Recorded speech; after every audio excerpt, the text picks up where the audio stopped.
8வது நாளில் கேப்டனை தேடுகிறோம் அப்படின்ற இந்த பாடலை கேப்டனுக்காக ட்ரிபியூட் செய்த எங்கள் அன்பு சகோதரர்கள் அனைவருக்குமே தேமுதிக சார்பாக பணிவான வணக்கங்களை நாங்கள் தெரிவிச்சுக்கிறோம். இந்த பாடல் தமிழகம் முழுவதும் பட்டி தொட்டி எல்லாம் ஒலித்து கேப்டன் புகழை நிச்சயமாக பரப்பும் அப்படின்றதுல எந்த ஐயப்பாடும் இல்லை. இந்த ஒட்டுமொத்த இசைக்குழுவினருக்கும் எங்களுடைய தேமுதிக சார்பாக வாழ்த்துக்களையும் பாராட்டுகளையும் தெரிவிச்சுக்கிறோம். பத்திரிகையாளர் நண்பர்கள் அனைவருக்கும் வணக்கம். நான் காணாமல் தேடுகிறோம் கேப்டனை இந்த இதயாஞ்சலி பாடலுடைய இயக்குனர். முதலில் தேசிய முற்போக்கு திராவிட கழகத்தினுடைய பொதுச் செயலாளர் மதிப்பிற்குரிய அந்நியார் அவர்களுக்கும் அண்ணன் எல் கே சுதீஷ் அவர்களுக்கும் நாங்கள் திரைத்துறையின் சார்பாக நன்றிகளை தெரிவிக்க கடமைப்பட்டிருக்கிறோம். ஒரு வாழும் மன்னனாக, ஒரு கருப்பு எம்ஜிஆராக, ஒரு கருப்பு வைரமாக இன்றும் தினமும் 3000 5000 பேர் அன்னதானம் கொடுக்கப்பட்டு கொண்டிருக்கிற ஒரு அற்புதமான ஒரு மனிதரை நாம் இழந்திருக்கிறோம். ஆனால் காட்சியிலே கலந்த அந்த தீபம் எப்போதும் உங்களுடைய மனதிலும் இல்லத்திலும் உள்ளத்திலும் அவர் உதித்துக் கொண்டேதான் இருக்கிறார்.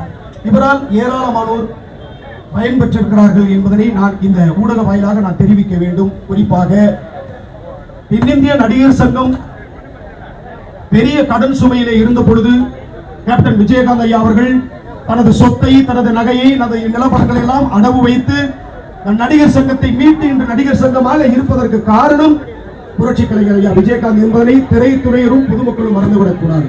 அதே போல இந்த பாடலிலே ஒரு வரி வருகிறது, தர்ம சாமியே நீ எங்க போன நீ. இந்த 2 வரிகளுக்குள்ளே ஒரு பெரிய ஒரு பாதிப்பு, ஒரு தாக்கம் இருக்கிறது. இன்று திரைத்துறையிலே உச்ச நடிகராக இருக்கின்ற தனுஷ் அவர்களுடைய அன்பு சகோதரியினுடைய மருத்துவ சீட்டையும் பெற்றுக் கொடுத்து அந்த சகோதரியினுடைய கல்விக்கான செலவுகள் அத்துணையும்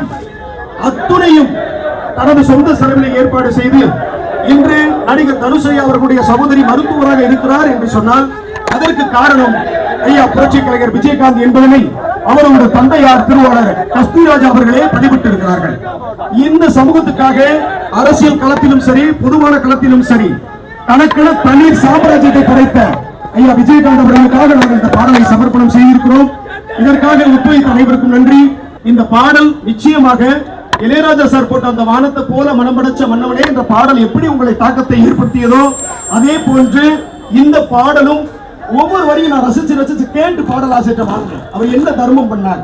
கருணனே உன்னை பார்த்து கண் கலங்கிருச்சு என்ற ஒரு வரியும், கர்ணனே உன் கொடையை பார்த்து கலங்கி தவிச்சானே என்ற அந்த வரி என்னை மிகவும் அப்படியே எப்படி சொல்றேன்னு தெரியல எனக்கு. என் இதயத்திற்குள்ளும் உங்கள் இதயத்திற்குள்ளும் புதைந்திருக்கின்ற இந்த காட்சியிலே கலந்திருக்கிற ஐயா கேப்டனுக்காக எங்கள் படக்குழுவின் சார்பாக இந்த பாடல் நாங்கள் அஞ்சலி செலுத்துகிறோம். இன்னொன்று, இதுக்கப்புறம் இதுதான் முதல் பாடல் ட்ரிபியூட் சாங் விஜயகாந்த் சாருக்காக நாங்கள் கொடுத்த முதல் பாடல்.